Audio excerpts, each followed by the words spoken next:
We're at the Nebraska Soybean Management Field Days outside of Greenwood, talking now with University of Nebraska Public Policy Specialist Dr. Brad Lubben. And Brad, one of the things that has come out, you find some analysis on, is once we know the producers sign up for ARC and PLC, and kind of give us some of those numbers. Well, it's interesting to see the sign up for ARC and PLC. There was an awful lot of education, an awful lot of analysis, but in the end it seems ARC must have been the obvious choice.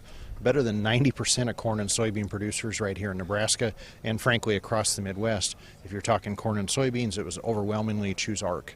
If you're talking grain, sorghum, and wheat, you're a little more interested and a little more signed up for PLC, but still ARC dominated.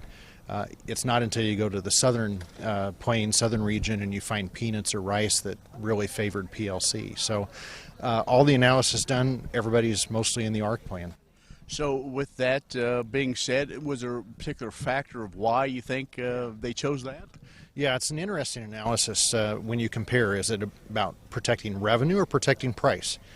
We had that same analysis under the previous Farm Bill when we looked at acre versus DCP, the direct and countercyclical program.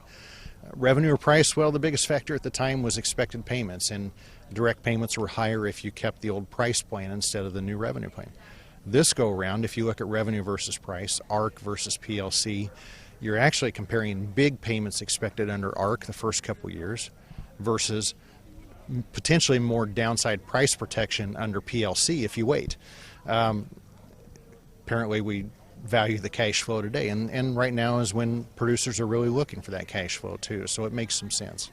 Well, and obviously you're in the public policy realm, analyzing things like this and knowing what's going on in Congress or what's not, but actually we're getting some things done this year. What are some of the things, are most policymakers pleased with this program, at least willing to give it a shot before looking at some of those projections? Yeah, I think there's some headlines being generated. Well, there will be big farm program payments this year, perhaps even substantially bigger than the old direct payments that we gave up because we thought we were cutting programs to save money. But on the other hand, we also are facing a big downside price movement here, and so you expect farm program payments to pay more in those down years. The question is, what will it look like over a 5-year period? I don't really see any pressure to rewrite the program immediately because costs are up, but you might very well see some effort if there's a budgetary challenge and you got to cut money in the budget as a total. You start cutting percentages. We called it budget sequestration, and farm program payments could be subject to that if we really needed to find a way to cut. Well, as we look at that, I mean, we're months away now from really getting to the heart of this presidential election, and we've already seen a lot of people bringing those things up of wanting to save money, be that fiscally responsible. And in some people's mind, they think agriculture programs are ones that can be cut. Mm-hmm.